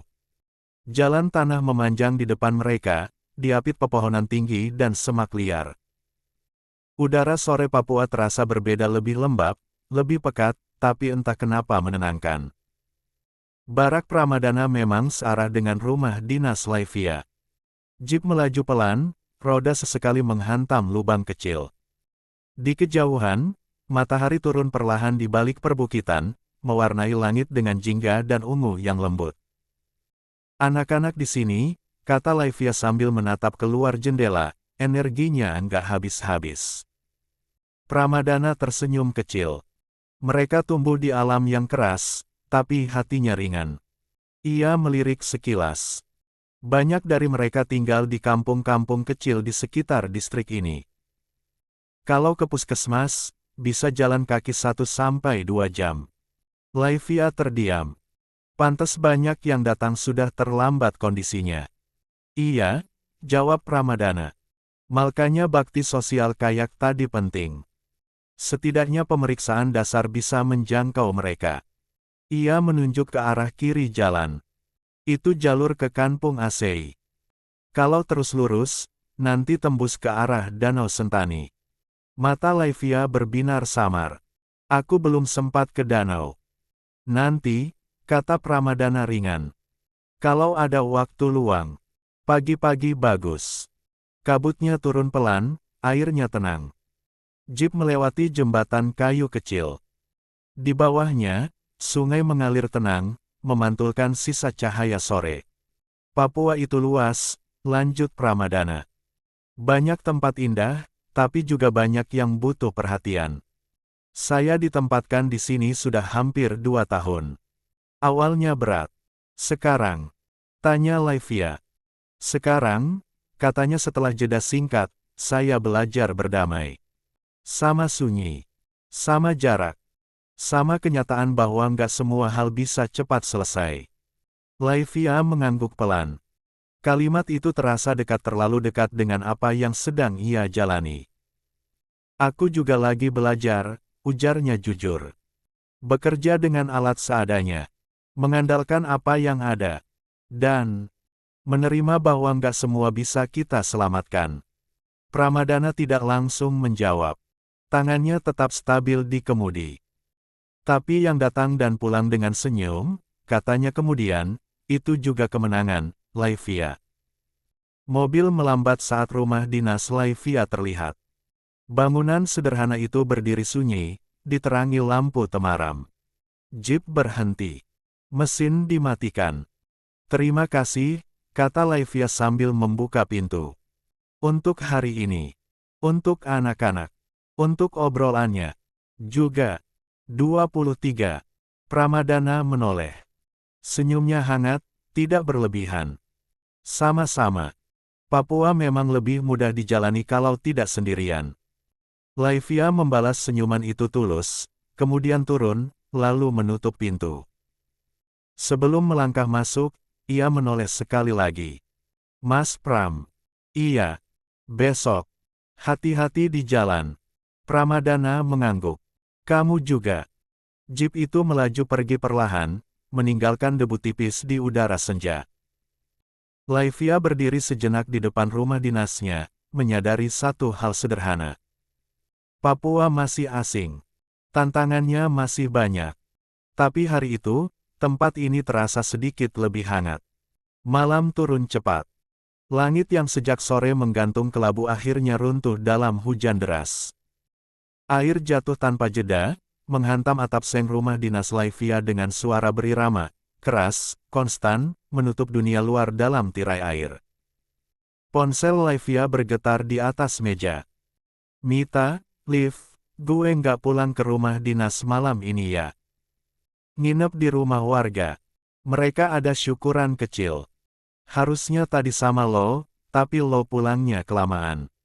Laivia membaca sambil terus menulis laporan di buku besar. Laivia, oke. Hati-hati. Sampaikan salam buat warga yang ngundang. Beberapa detik kemudian pesan masuk lagi. Mita, tapi lo nggak apa-apakan sendirian. Hujannya gede banget loh. Laivia menatap keluar jendela. Gelap. Hujan menutup pandangan, hanya cahaya lampu teras yang bergetar tertimpa air. Laivia, nggak apa-apa. Santai aja.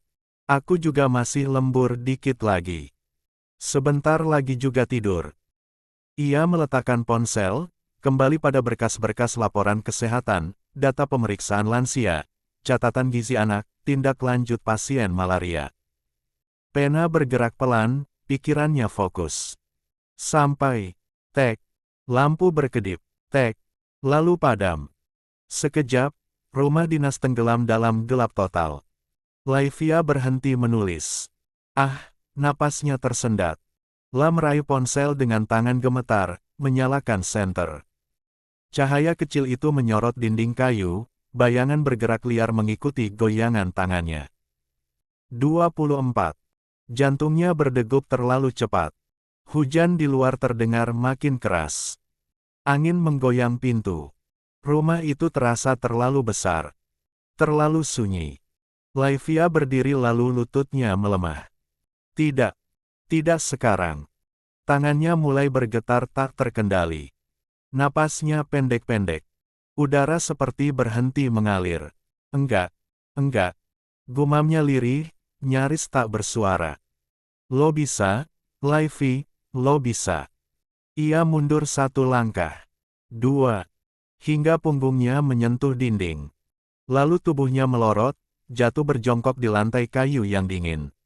Senter ponsel masih menyala, menyorot lantai. Kepalanya menggeleng beberapa kali, gelisah. Gelap. Hujan. Sendiri. Dadanya sesak. Ia tidak bisa bernapas. Air mata jatuh tanpa aba-aba. La memeluk lututnya, menyembunyikan wajah, bahunya bergetar hebat. Gue nggak apa-apa. Gue bisa. Bisiknya pada diri sendiri, tapi suaranya hancur di tengah kalimat. Trauma itu datang seperti ombak. Teriakan, jeritan, menggema di kepalanya. Gelap selalu menang. Tidak, ia benar-benar tidak bisa bernapas. Tok, tok. Ketukan di pintu. Laivia tersentak. Tubuhnya menegang. Tangisnya tertahan di tenggorokan. Tangannya refleks mengangkat ponsel, senter diarahkan ke pintu, namun ia tidak bergerak mendekat. Tidak berani. Jantungnya makin memacu keras. Sangat keras. Tok, tok. Ketukan itu terdengar lagi. Lebih keras. Lebih cemas. Laivia. Suara seorang lelaki terdengar dari luar, tertelan hujan. Laivia, kamu di dalam. Cahaya senter Laivia bergoyang. Tapi tubuhnya tetap membeku di lantai. Ia benar-benar tidak berani mendekat ke arah bayangan gelap itu. Di luar, Pramadana berdiri basah kuyup. Ia melihat kilatan cahaya senter dari balik jendela bergerak, lalu berhenti. Tidak mendekat. Tidak membuka pintu. Ada yang salah. Laivia. Suaranya meninggi. Jawab saya. Tidak ada jawaban. 25. Pramadana menoleh ke sekitar. Sunyi. Gelap. Hujan deras. Nalurinya menegang. Tanpa ragu lagi. Brak. Pintu didorong kuat hingga terbuka. Pramadana masuk dengan langkah cepat. Air hujan menetes dari jaketnya. Ia memindai ruangan dengan tajam. Laivia. Melihatnya. Di sudut ruangan. Bersembunyi dalam posisi berjongkok, tubuh kecil itu gemetar hebat, wajah tertutup kedua tangan, tangisnya pecah, mentah, tidak terjaga. Jangan! Teriak Laivia histeris saat mendengar langkah mendekat. Jangan! Pramadana langsung berhenti.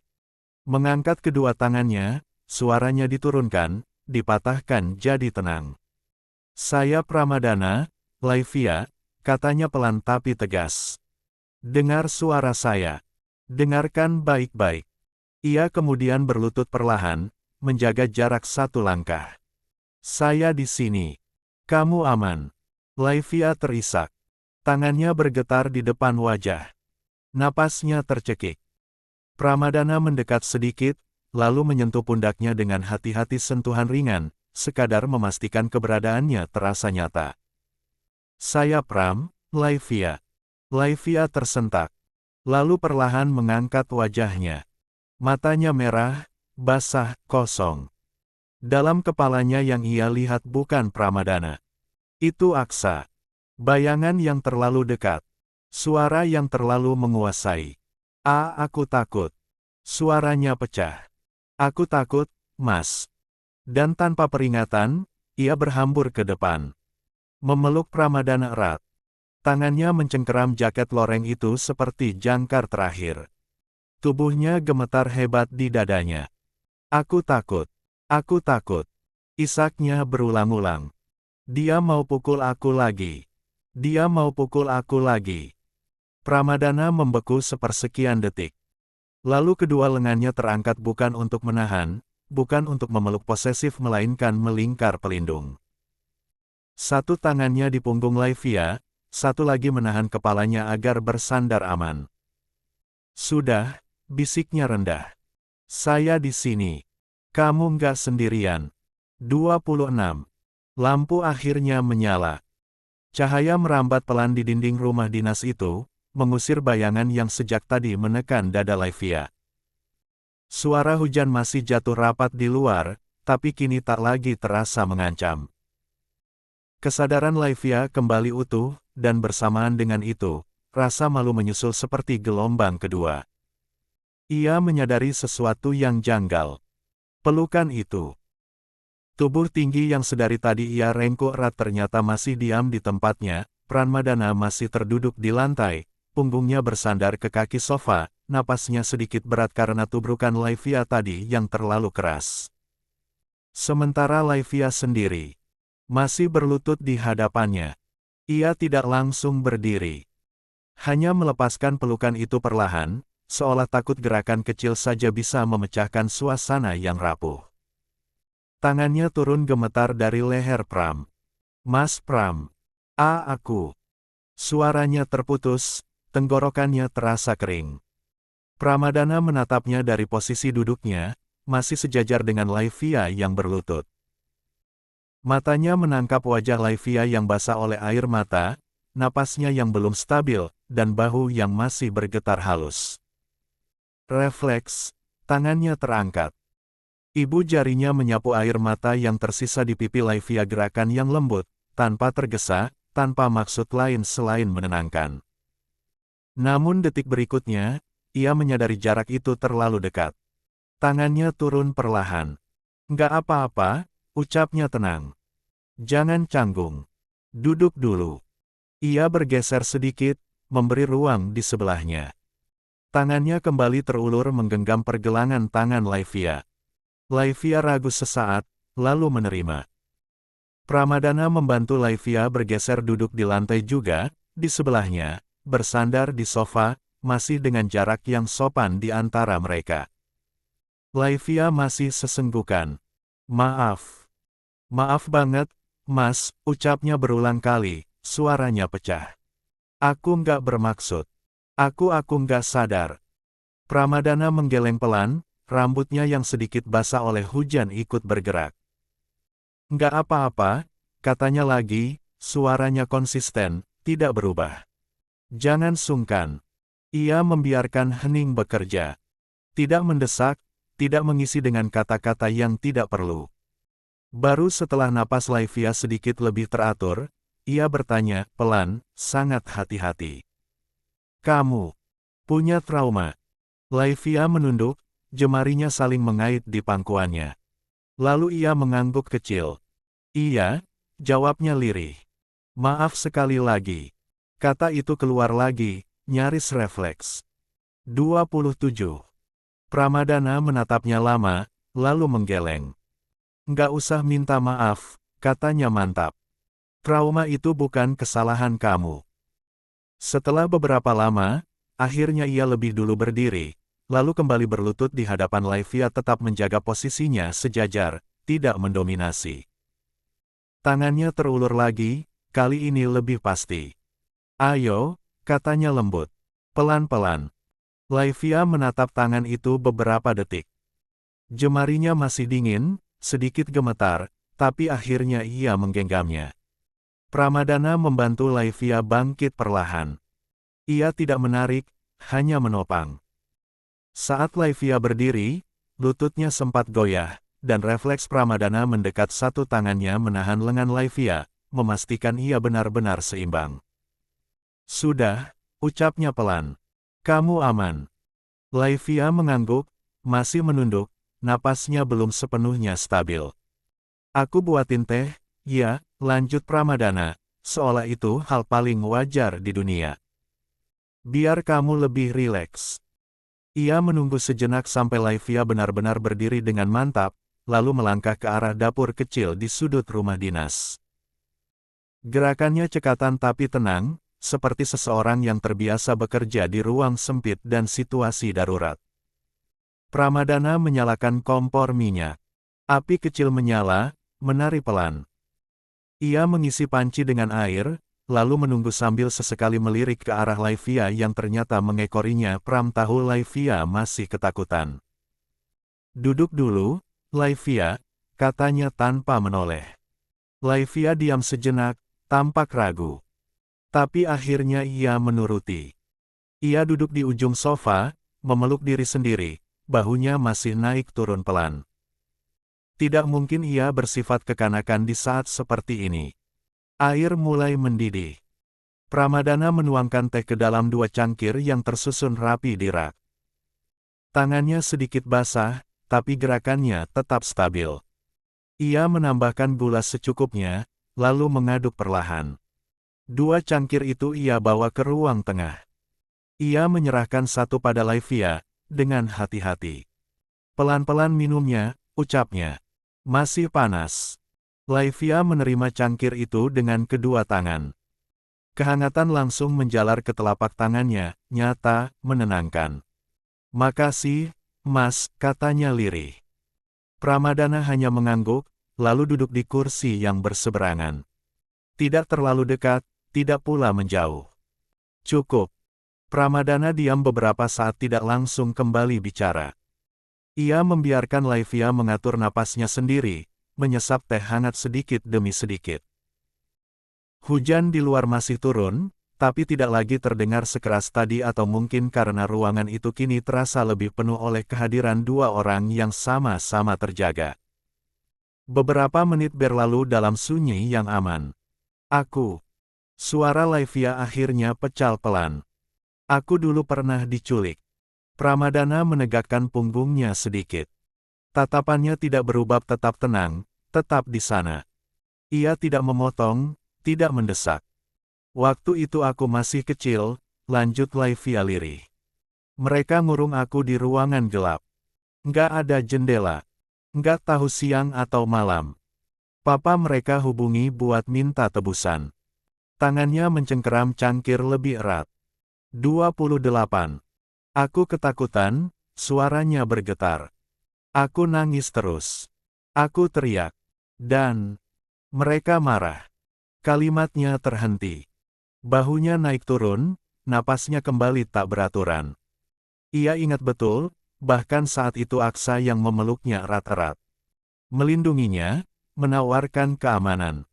Mereka mukul aku, katanya akhirnya, hampir tak terdengar.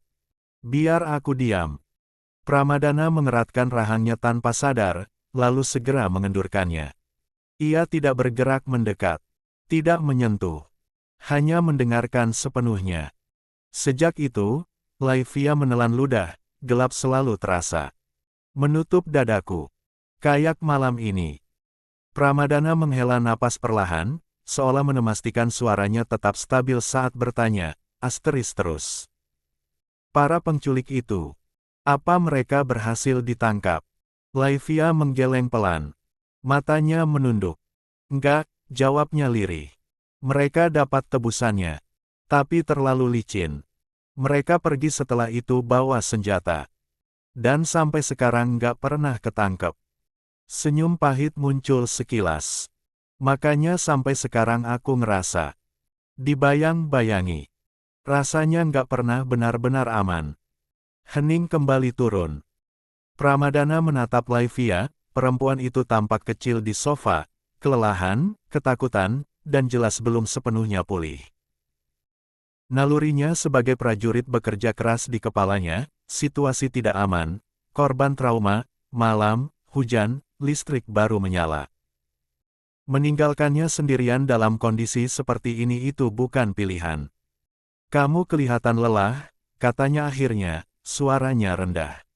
Kamu bisa tidur, Laivia. Laivia jelas tidak berani ke kamar sendirian. Ia ingin menyangkal, ingin menyuruh Pramadana pulang saja dan beristirahat, tapi gemetar takut itu masih ia rasakan, tubuhnya lebih dulu menyerah. Matanya berat, kepalanya terkulai ke sandaran sofa. Napasnya perlahan menjadi lebih teratur, meski sesekali masih tersendat kecil sisa-sisa ketakutan yang belum sepenuhnya pergi. Beberapa menit kemudian, Laivia tertidur. Pramadana tetap duduk di kursinya. Ia tidak beranjak, tidak merebahkan diri. Hanya memindahkan posisinya sedikit, cukup untuk bisa mengawasi pintu dan jendela sekaligus. Jaket lorengnya masih melekat, senjata tersimpan aman di sarung hadir sebagai penjaga, bukan ancaman. Malam berjalan lambat. Hujan reda menjelang dini hari.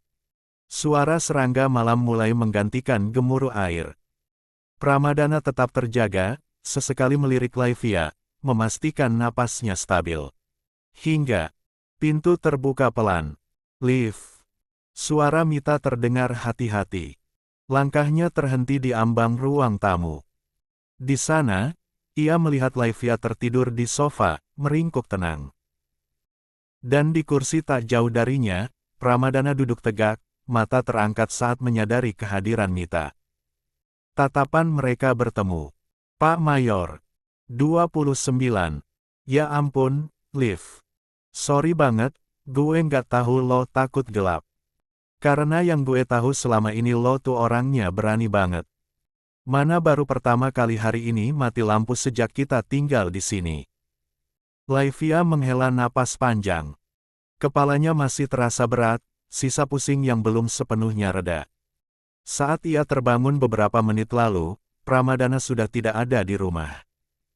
Nggak apa-apa, Mit. Gue sampai nggak tahu Mas Pram pulang. Iya, mungkin dia nggak enak sama gue, jawab Mita cepat. Pas gue dateng, dia buru-buru pamit. Tapi tadi sempat cerita sebentar sih.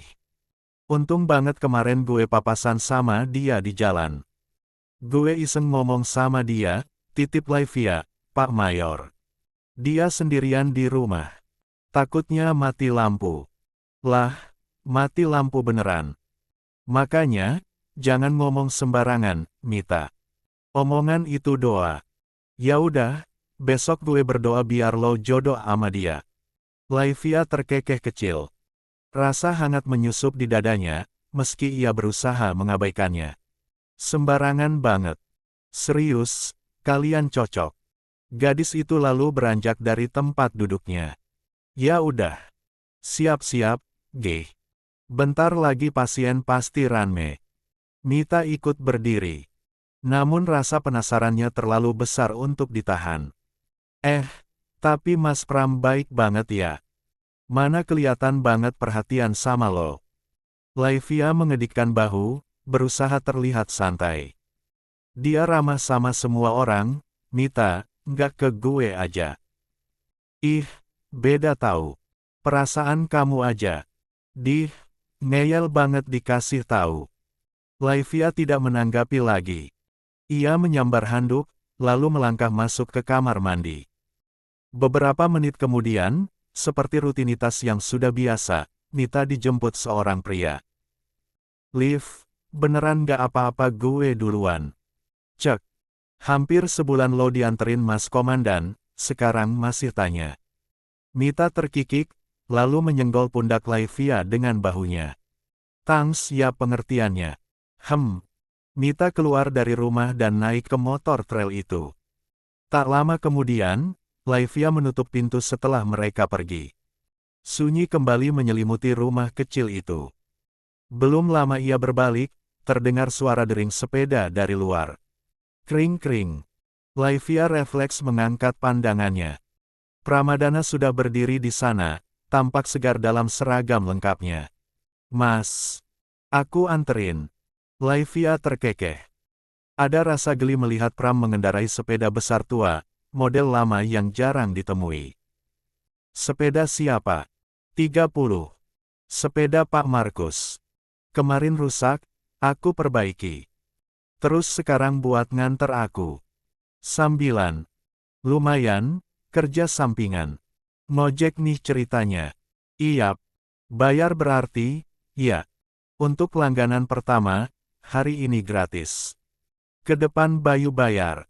Laivia tertawa lagi, lalu naik ke boncengan belakang. Pegangan. Sepeda nggak seperti motor yang bisa kenceng, Mas. Yakin. Huam. Tiba-tiba Pram menyentak pedal sepedanya sedikit keras. Laivia terkejut dan refleks memeluk pinggang pria. Itu. Mas. Pengen, Bu Dokter. Biar nggak jatuh. Laivia terdiam. Bibirnya melengkung tanpa sadar, hatinya menghangat oleh hal sederhana itu. Apa ini strategi para Halode? Pram terkekeh pelan sebelum menjawab, mungkin. Siang itu puskesmas tidak terlalu ramai. Angin bergerak malas di lorong sempit, membawa aroma obat dan karbol yang samar. Laivia baru saja melepas sarung tangan ketika sosok kecil dengan rambut dikuncir dua muncul di ambang pintu ruang perawat, menenteng kotak makan warna biru yang sudah akrab di mata Laivia. Bu Dokter, sapa Lita ceria, melongok sambil tersenyum lebar. Ini aku bawain makan. Laivia menoleh, senyumnya langsung mengembang tanpa perlu bertanya apapun. Kehadiran itu sudah jadi kebiasaan beberapa bulan terakhir datang di jam istirahat, duduk rapi di kursi tunggu, lalu berceloteh seolah dunia selalu punya kabar baik untuk dibagikan. Makasih, ucap Laivia lembut. Masuk, taruh sini. Lita melangkah masuk, duduk di bangku kecil dekat meja. La membuka kotak makan dengan hati-hati, memastikan tutupnya tidak terjatuh. Ibu masak sayur bening sama tempe goreng, katanya bangga. Katanya biar Bu Dokter kuat kerjanya. Ada ikan lele sambal juga. Laivia tertawa kecil. Ibumu baik. Kalian sekeluarga baik banget sama ibu. Lita mengangguk mantap, lalu tanpa diminta, langsung bercerita, matanya berbinar. Kemarin aku ikut Bapak mancing, Bu. Dari pagi. Aku bawa ember kecil, tapi ikannya besar-besar. Bapak bilang kalau air lagi tenang, ikan suka naik. Aku duduk di batu, kaki aku kecemplung sedikit, dingin sekali. La terkikik, seolah ingatan itu lucu. Terus aku yang narik tali, Bu. Berat. Tapi dapat satu. Lele. Laivia menyimak sambil membuka kotak makan yang belum terbuka, mengangguk di tiap jeda cerita. Hebat. Terus sorenya aku sama ibu cabut ubi, lanjut Lita, napasnya sedikit terengah karena semangat. Tanganku kotor semua, tapi seru. Ubinya besar. Ibu bilang nanti direbus buat sore. 31. Laivia merasakan hangat merambat pelan di dadanya cerita sederhana, suara jujur, dunia yang berjalan tanpa perlu dibuat rumit. Ia menyuap pelan, membiarkan Lita bicara sampai puas. Jam istirahat terasa memanjang, bukan karena waktu melambat, melainkan karena kenyamanan yang tumbuh tanpa disadari. Tak lama, bel istirahat hampir usai. Lita berdiri, merapikan roknya. Bu dokter, katanya, kali ini sedikit menahan malu. Nanti pulang siang. Bu dokter mau ikut aku tidak? Laivia menoleh, menunggu kelanjutan. Bapak mincing lagi, Lita menambahkan cepat. Di sungai dekat kebun. Kalau Bu dokter mau, kita nyusul. Seru di sana. Laivia tersenyum, merasakan undangan itu bukan sekadar ajakan melainkan kepercayaan. Boleh, jawabnya pelan. Abis ini, ya. Ibu selesaikan pekerjaan sedikit lagi. Wajah Lita langsung berseri. Yayai. Ia melambaikan tangan kecilnya. Aku tunggu di depan, ya. Saat Lita berlari kecil keluar, Laivia menarik napas. Ada rasa ringan yang menempel, sederhana tapi nyata. Di luar, matahari siang jatuh lembut, dan untuk sesaat, dunia terasa ramah seperti cerita-cerita kecil yang menemukan rumahnya. Seperti yang sudah bisa ditebak, Mita kembali tenggelam dalam dunianya sendiri. Sejak pagi ia sudah sibuk senyum-senyum pada layar ponsel, sesekali membalas pesan dengan nada suara yang sengaja direndahkan. Laivia tidak perlu bertanya. Ia tahu, pacar barunya kembali menyita seluruh atensi sahabatnya itu. Laivia memilih tidak ikut campur. Ia hanya menepuk pundak Mita sekilas sebelum pergi, lalu melangkah bersama Lita yang sudah berdiri tak sabar di depan puskesmas. Jas putihnya ia tinggalkan di gantungan. Hari ini, ia hanya mengenakan kaos sederhana dan celana bahan yang nyaman, cukup sopan, cukup santai. Rambutnya ia ikat seadanya. Tidak ada riasan berlebih. Tidak ada peran dokter. Hanya Laivia. Mereka berjalan menyusuri jalan setapak menuju sungai. Tanah lembab di bawah kaki, dedaunan bergoyang pelan tertiup angin. Lita berjalan di depan, sesekali menoleh untuk memastikan Laivia masih mengikutinya. Sesampainya di lokasi pemancingan, suasana sudah ramai. Beberapa anak-anak berlarian di tepi sungai, tertawa keras tanpa beban. Di sisi lain, dua batang kayu disusun sederhana, di atasnya ikan-ikan hasil tangkapan pagi itu diletakkan berjejer.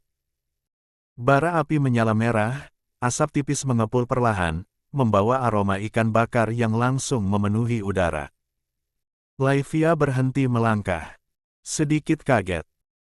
Di dekat api unggun kecil itu, Pramadana berjongkok lengan bajunya digulung sampai siku, satu tangannya memegang bilah bambu untuk membolak-balik ikan, sementara yang lain sesekali menambah kayu kering ke bara. Wajahnya fokus, serius, tapi tetap santai. Jelas melekat kesan seorang mayor di barak. Ia terlihat menyatu dengan anak-anak, dengan tempat itu, dengan Papua.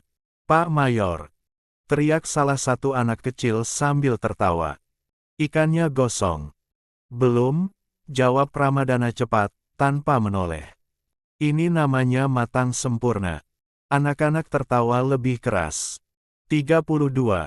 Lita menarik tangan Laivia. Bu dokter, itu Pak Tentra. Dia emang suka bakar ikan. Laivia mengangguk pelan. Dadanya terasa hangat oleh pemandangan itu, sesuatu yang sederhana, tapi entah kenapa terasa berarti.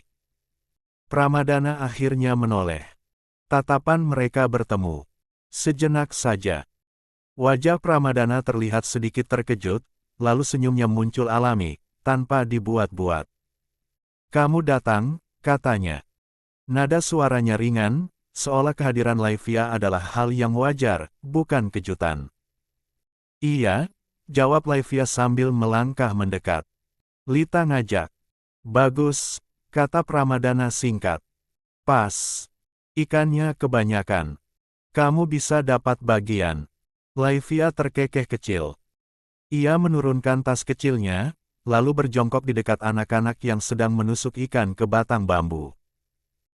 Tangannya sempat ragu, ia tidak terbiasa dengan kegiatan seperti ini, namun Lita langsung membimbingnya, menunjukkan cara sederhana tanpa banyak aturan. "Begini, Bu. Pegang ekornya, tusuk pelan." Laivia mengikuti. Tangannya kotor sedikit oleh sisik ikan, tapi ia tidak mengeluh. Justru tersenyum saat anak-anak bertepuk tangan kecil melihat usahanya berhasil. Pramadana memperhatikan aktivitas itu. Melihat, Laivia terlihat nyaman. Benar-benar hadir. Tidak tegang. Tidak menjaga jarak. Tidak menyembunyikan diri di balik peran apapun. Menyatu dengan anak-anak dan alam. Tidak merasa risih di balik tampilannya yang jelas berbeda. Api terus menyala. Ikan mulai matang. Anak-anak duduk melingkar, sebagian sudah tidak sabar menunggu. "Bu dokter nggak takut bau asap?" tanya seorang bocah lelaki polos. Laivia tertawa. "Nanti mandi." Pramadana ikut terkekeh. "Kalau bau asap, berarti ikut kerja." "Berarti Pak Mayor rajin," sahut anak itu cepat. "Pak Mayor bau asap." Pramadana tertawa. "Kalau nggak rajin, nggak kebagian ikan." Sorakan kecil kembali pecah. Laivia ikut tertawa. Lantas menoleh ke arah sungai. Airnya mengalir tenang, memantulkan cahaya matahari siang. Untuk pertama kalinya setelah waktu yang lama, ia tidak merasa dikejar apapun. Tidak masa lalu. Tidak ketakutan. Tidak bayangan gelap. Hanya ada suara anak-anak, api kecil yang menyala, dan seseorang di dekatnya yang hadir tanpa menuntut. Dan Laivia tanpa benar-benar menyadarinya, mulai merasa, mungkin tempat ini tidak sekadar persinggahan. Setelah ikan matang dan anak-anak sibuk membagi hasil bakaran dengan riuh, Laivia memilih menjauh sedikit dari keramaian. Ia berjalan ke tepi sungai, duduk di atas batu datar yang setengah tertanam tanah. Air mengalir tenang di hadapannya, berkilau diterpa matahari yang mulai condong. Tak lama, Pramadana menyusul. 33. Ia tidak langsung duduk di samping Laivia. Pramadana berdiri sebentar, memastikan jarak lalu baru menurunkan tubuhnya di batu lain, sedikit terpisah. Cukup dekat untuk berbicara. Cukup jauh untuk memberi ruang. "Kamu kelihatan lebih santai hari ini," katanya membuka percakapan. Laivia tersenyum kecil. "Iya. Anak-anak bikin lupa waktu." Pramadana mengangguk. "Mereka itu obat paling ampuh di sini." Capek, marah, suntuk semua luntur kalau sudah dengar mereka ketawa. Laivia menatap sungai. "Aku baru beberapa minggu di Papua, tapi rasanya hidupku berbeda." "Beda bagaimana?" "Lebih jujur," jawab Laivia pelan. "Orang-orangnya, situasinya, nggak ada yang pura-pura." Pramadana tersenyum samar. "Tentara juga nggak punya banyak pilihan buat pura-pura." Laivia menoleh. "Berat?" "Ya." Pramadana menghembuskan napas pelan. "Rutinitasnya. Bangun subuh, apel, patroli. Kadang berhari-hari masuk hutan. Kadang cuma duduk berjaga sambil mikir, apa hari ini bakal aman?" Laivia diam, mendengarkan. "Kami sering kelihatan kuat," lanjut Pramadana, suaranya rendah. "Padahal sebenarnya cuma terbiasa." "Kamu nggak pernah capek?" tanya Laivia, jujur. "Sering." Pramadana tersenyum tipis. "Tapi capek itu bisa ditahan. Yang susah itu kalau pulang ke barak dan semua sunyi." Laivia mengangguk pelan. Ia paham perasaan itu, meski bentuknya berbeda. Beberapa detik berlalu tanpa kata. Hanya suara air dan dedaunan. Pramadana tampak ragu. Rahangnya mengeras sedikit, lalu mengendur lagi, seolah ia sedang menimbang sesuatu di kepalanya. Laivia, panggilnya akhirnya. Pramadana tidak menatapnya langsung. Pandangannya lurus ke sungai. Boleh tanya sesuatu? Laivia mengangguk. Boleh. Kamu. Ia berhenti sebentar, memilih kata. Punya pasangan. Pertanyaan itu tidak terdengar menginterogasi. Lebih seperti memastikan batas. Laivia terdiam sejenak. Lalu senyum kecil muncul di bibirnya. Senyum yang lembut, tapi menyimpan banyak hal. La menggeleng pelan. Enggak. Pramadana menoleh, sekilas saja. Tidak bertanya lebih jauh. Tidak mendesak. Oh, katanya singkat. Maaf kalau terlalu pribadi. Enggak apa-apa, jawab Laivia cepat. Aku memang sendiri. Sunyi kembali menyelimuti mereka. Namun kali ini, sunyi itu tidak terasa kosong.